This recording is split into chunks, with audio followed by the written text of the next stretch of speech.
Hello दोस्तों, education channel पर आपका स्वागत है।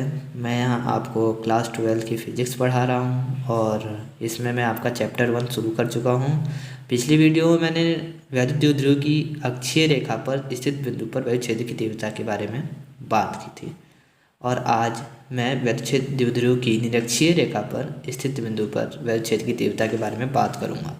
तो अक्षीय रेखा में क्या होता था, अक्षीय रेखा में मैं थोड़ा सा आपको बता देता हूँ कि पिछली वीडियो में क्या हुआ था कि अगर कोई भी एक ये आपका डाइपोल था तो इसके अक्ष पे ही रखा हुआ था। यहीं पे कोई बिंदु P है तो वहाँ पर इस डाइपोल पे क्या होगा, एक तो माइनस क्यू चार्ज होगा और एक क्या होगा आपके पास प्लस क्यू चार्ज होगा और एक उसके अक्ष के पास एक कोई बिंदु P है तो वहाँ पर वैद्युत क्षेत्र की तीव्रता क्या होगी इसके बारे में हमने देखा था। ये तो हो गई आपकी अक्षीय स्थिति के बारे में।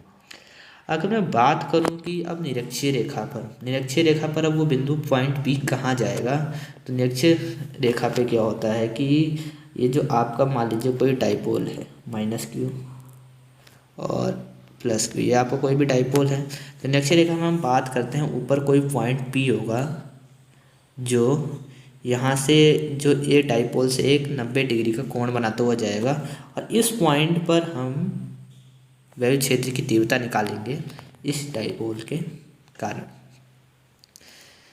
तो अब शुरू करते हैं। जैसा कि आप स्टेटमेंट पढ़ रहे हैं कि क्या लिखा है, अब माना कि एक बिंदु P वैद्युत द्विध्रुव AB की लंब अर्धक रेखा पर उसके मध्य बिंदु O से R मीटर की दूरी पर स्थित है। आइए हम डायग्राम में देखते हैं तो ही समझेंगे ठीक से।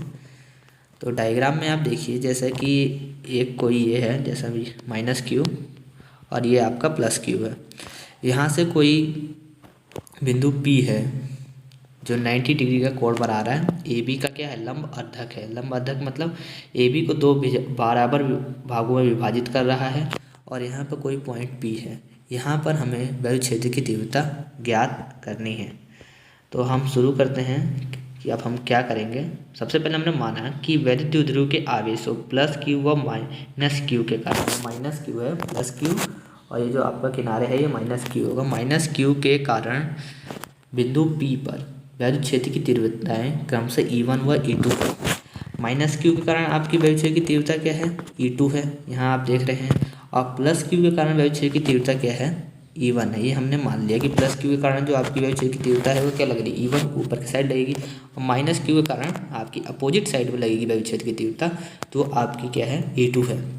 बिंदु P की प्रत्येक आवेश से दूरी अंडर रूट क्या है, r square plus l square. अब ये under root r square plus l square जो आपकी दे रखी है दूरी, ये कहाँ से दूरी दे रखी है, बिंदु P की प्रत्येक आवेश से दूरी, मतलब ये यहाँ इस प्लस क्यू से आवेश से दूरी under root r square plus l square है, माइनस क्यू से बिंदु P की दूरी under root r square plus l square है। कैसे आई है, अब ये देख रहे हैं कि आप यहाँ पे देखिए कि क्या हो रहा है। यहाँ पर ये 90 डिग्री का कोण बन रहा है तो मैं इसमें से आराम से पाइथागोरस प्रमेय लगा करके, ये मुझे मालूम है यहाँ से यहाँ तक की जो दूरी है या आर दे रखी है और यहाँ से यहाँ तक की दूरी एल है, तो अगर मैं पाइथागोरस प्रमेय लगाऊंगा तो ये आपका निकल जाएगा। कैसे निकलेगा, ये कर्ण का स्क्वायर निकालना मुझे, ये कर्ण है तो कर्ण का स्क्वायर इक्वल टू क्या हो जाएगा, लंब का स्क्वायर जो ये आपकी आर स्क्वायर प्लस आपका आधार स्क्वायर प्लस एल स्क्वायर। तो कर्ण का स्क्वायर उधर जाके अंडर रूट हो जाएगा तो अंडर रूट में क्या आ जाएगा आपका, under root r square plus l square. तो वही इनके बीच की दूरी हमने निकाल ली है। अब हमने अगर बीच की दूरी निकाल ली है, बिंदु बी से लेकर पी पे जो दूरी है वो r square plus l square है और ए से पी तक की दूरी है वो भी under root r square plus l square है, तो हम यहाँ से प्लस क्यू के कारण बिंदु पी पर कितनी वैद्युत क्षेत्र की तीव्रता होगी ये भी निकाल सकते हैं। फॉर्मूला क्या होता है हमारा, 1/4 pi epsilon naught q upon r square होता है हमारा फॉर्मूला। तो अब हम निकालते हैं तो कैसे निकालेंगे, देखिए यहाँ से आपकी दूरी कितनी दे रखी है, under root r square plus l square. तो E1 जो होगा आपका, E1 इक्वल टू क्या हो जाएगा, 1/4 पाई एप्सिलॉन नॉट के क्यू अपॉन आर स्क्वायर होगा। इस पूरे का जब आप स्क्वायर करेंगे तो अंडर रूट से स्क्वायर कैंसिल हो जाएगा तो क्या हो जाएगा, r square plus l square. ठीक है, और किसकी दिशा में है, ये ऊपर की दिशा में लग रहा है ना ये बल, जो वैद्युत क्षेत्र की तीव्रता है। और जो E2 के कारण हो जाएगी वो क्या हो जाएगी, 1/4 पाई एप्सिलॉन नॉट के q upon r square plus l square. वो भी यहाँ जब हम आप इस पूरी दूरी का स्क्वायर करेंगे तो same r square plus l square बचेगा, अंडर रूट से कैंसिल हो जाएगा स्क्वायर। तो तो आप जैसे कि यहाँ देख रहे हैं E1 और E2 आपको क्या आ रहे हैं, बराबर है, दिखा है, स्पष्ट है कि E1 और E2 के मान परस्पर बराबर हैं। E1 व E2 को AB के लंबवत व समांतर दो घटकों में वियोजित करने पर, अब इसे क्या कर रहे हैं कि हम E1 और E2 को एक तो हम लंबवत घटक में विभाजित करेंगे और समांतर घटकों में विभाजित करेंगे, तो क्या हो रहा है, तो AB के लंबवत घटक E1 साइन थीटा व E2 साइन थीटा परस्पर निरस्त हो जाएंगे। E1 साइन थीटा, अब जैसे कि आप यहाँ देख रहे हैं, एक यहाँ पर जो आपका ये थीटा है, यहाँ पर अगर 90 डिग्री कोण बनेगा तो E1, अब जैसे आप देखिए साइन थीटा क्या होता है, साइन थीटा हमारा क्या कौन सा घटक होता है, साइन थीटा हमारा ऊपर की ओर, मतलब ऊर्ध्वाधर घटक कहते हैं। आपने ऊर्ध्वाधर और क्षैतिज घटक पढ़ा होगा क्लास 11 में। जो हमारा क्षैतिज घटक होता है उसको हम कॉस थीटा बोलते हैं, और जो हमारा ऊर्ध्वाधर घटक होता है उसको हम साइन थीटा बोलते हैं। तो ये E1 साइन थीटा ऊपर वाला और E2 साइन थीटा, ये तो दोनों परस्पर क्या हो रहे हैं, कैंसिल हो रहे हैं। ये E1 साइन थीटा और ये जो ऊपर जा रहा है मेरा E2 साइन थीटा, ये दोनों लंबवत घटक हो गए, तो ये दोनों मेरे कैंसिल हो जाएंगे। परंतु अगर मैं अब समांतर घटक की बात करूं तो यहाँ पे ये जो समांतर घटक है, तो यहाँ क्या हो जाएगा, E1 ये दोनों का एक ही साइड है, E देखिए E एक ही साइड है ना, E1 कॉस थीटा भी एक ही साइड होगा और E2 कॉस थीटा, जो E है दोनों एक ही साइड होंगे, तो वो क्या हो जाएंगे, दोनों जुड़ जाएंगे। तो वही लिखा है कि लंबवत घटक E1 साइन थीटा व E2 साइन थीटा परस्पर निरस्त हो जाएंगे। तो ये देखिए यहाँ से परस्पर कैंसिल हो जाएंगे, E1 और E2 तो आपका परस्पर कैंसिल हो जाएगा ना, ये E1 साइन थीटा और E2 साइन थीटा आएगा। परंतु अगर मैं समांतर घटक की बात करूँगा तो दोनों क्या हो जाएंगे, जुड़ जाएंगे। तो AB के समांतर घटक E1 कॉस थीटा व E2 कॉस थीटा एक ही दिशा में होने के कारण जुड़ जाएंगे, क्योंकि ये देखिए आपका जो समांतर घटक है वो एक ही दिशा के कारण है, E1 का भी इसी साइड है और E2 का भी इसी साइड है, इस कारण वो क्या हो जाएंगे, दोनों जुड़ जाएंगे। अतः बिंदु P पर वैद्युत क्षेत्र की परिणामी तीव्रता, अब हम बिंदु P पर वैद्युत क्षेत्र की परिणामी तीव्रता निकालेंगे कि साइन थीटा वाला तो कैंसिल हो गया, अब बचा क्या मेरे पास, कॉस थीटा वाला। तो कॉस थीटा वाला क्या है, एक ही पॉइंट पर दोनों क्या हो रहे हैं, जुड़ जा रहे हैं। तो टोटल E इक्वल टू क्या हो जाएगा मेरा, E equal to E1 sine cos theta plus E2 cos theta. E1 की वैल्यू है आपके पास, E1 की वैल्यू कहाँ है आपके पास, E1 की वैल्यू जो मैंने ये निकाली थी E1 की वैल्यू, तो ये आपकी E1 की वैल्यू हो गई, ठीक है। तो E1 की वैल्यू रख दी मैंने 1/4 पाई एप्सिलॉन नॉट के और Q/r² कॉस थीटा।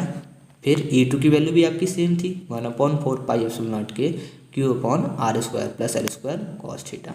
तो यहाँ से आप क्या देख रहे हैं, कॉमन आपका क्या आ रहा है, ये पूरा आपका लगभग ये जो है आपका ये पूरा आपका कॉमन निकल जाएगा। तो ये मेरा पूरा कॉमन, अंदर क्या बचेगा, cos theta plus cos theta. तो क्या हो जाएगा, cos theta plus cos theta क्या हो जाएगा आपका 2 कॉस थीटा।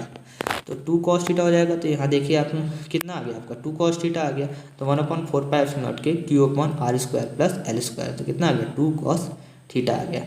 अब देखिए कॉस थीटा क्या होता है आपका, आपने ये फॉर्मूला पढ़ा होगा LAL/KKA, ये आपका क्या होता है, फॉर्मूला होता है। तो इसमें से क्या मालूम चल रहा है कि ये साइन होता है, ये कॉस होता है। ये जो आपका ये आधार बट्टे कर्ण क्या होता है, आपका कॉस होता है। तो अब मैं दोबारा से डायग्राम में जाऊंगा तो यहाँ से आधार बट्टे कर्ण क्या हो जाएगा, आधार क्या है आपका OB आधार है, कर्ण क्या है आपका PB। तो वही देखिए यहाँ पे लिखा है cos theta equal to OB/PB। अब OB की वैल्यू कितनी है, L है, PB की वैल्यू कितनी है, √r² प्लस L²। तो OB की वैल्यू देखिए OB, अब PB को अब क्या, OB को तो अभी इनने ऐसे ही छोड़ दिया, देखिए अब ये बाद में रखेंगे OB की वैल्यू। PB को क्या लिखा इनने, PB को लिखा इनने OP² प्लस OB²। कैसे लिखा, यहाँ इनने पाइथागोरस प्रमेय लगी है। जो आपकी PB है, ये जो आपका PB आएगा, ये क्या है आपका कर्ण इसका, तो PB² इक्वल टू क्या हो जाएगा OB² प्लस OP²। और जब उधर जाएगा स्क्वायर PB² का जो स्क्वायर था दूसरी साइड जाएगा तो वो क्या हो जाएगा, √ हो जाएगा।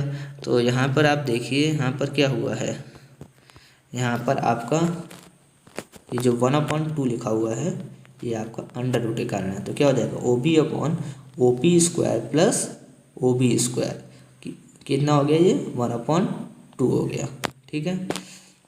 तो यहाँ पर आपका OP² plus OP² plus OB² अब क्या है आपका, यहाँ से देखते हैं OP² प्लस OB²। OP की वैल्यू कितनी है, r² है, r है, और OB की वैल्यू कितनी है, L है। तो कितना हो जाएगा r² प्लस L²। तो ये देखिए कितना हो गया r² प्लस एल स्क्वायर। यहाँ डायरेक्ट ये पी बी की वैल्यू भी रख सकते थे, यहाँ डायरेक्ट आपके पास पी बी की वैल्यू तो under root r square plus l square, पर इन्होंने थोड़ा सा घुमा के कर दिया है, बच्चे कन्फ्यूज हो जाते हैं इसमें। वरना आप सिंपल ऐसे रखिए, ओ बी की वैल्यू रख दीजिए और पी बी को लिख दीजिए। पी बी की वैल्यू क्या रखी है आपकी under root r square plus l square, root r square plus l square हो जाएगा। ओ बी की वैल्यू आपके पास क्या है, ओ बी की वैल्यू भी आपको दे रखी होगी, ओ बी की वैल्यू है आपके पास एल, तो ओ बी की वैल्यू एल हो जाएगी। पर इनने 1 ये एल रखी है, ओ बी की वैल्यू देखिए ये क्या है, ये मेरी एल है, इसको 1 मत लिखिएगा, ये आपकी एल है।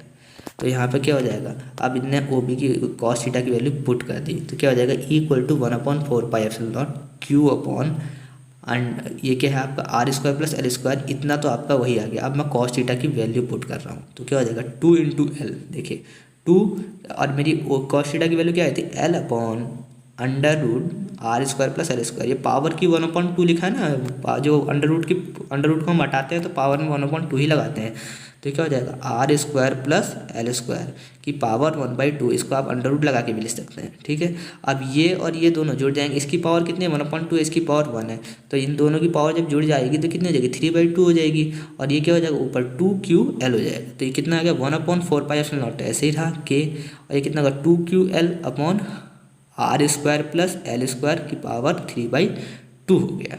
और आप जैसा कि जानते हैं 2QL इक्वल टू, मैंने एक फॉर्मूला पीछे पढ़ाया था, P इक्वल टू होता है 2QL, तो P इक्वल टू क्या हो गया यहाँ पे 2QL, तो P यहाँ पे 2QL इक्वल टू क्या हो गया P, यहाँ देखिए फॉर्मूला लिखा हुआ है कि 2QL इक्वल टू क्या होता है P होता है, क्या होता है वैद्युत द्विध्रुव का आघूर्ण कहते हैं इसे। अब मान लीजिए कि अगर हम मान लें कि अब वही प्रोसेस है आपकी जो अक्षीय स्थिति में हुआ था कि L जो होगा आपका बहुत छोटी दूरी है R की तुलना में, तो हम L को क्या कर सकते हैं नगण्य मान सकते हैं L को, तो उसको कैंसिल कर सकते हैं। तो वही हुआ, यही लिखा है यदि L का मान R की अपेक्षा बहुत कम हो तो L is less than R, तो L स्क्वायर का मान R स्क्वायर की तुलना में नगण्य माना जा सकता है।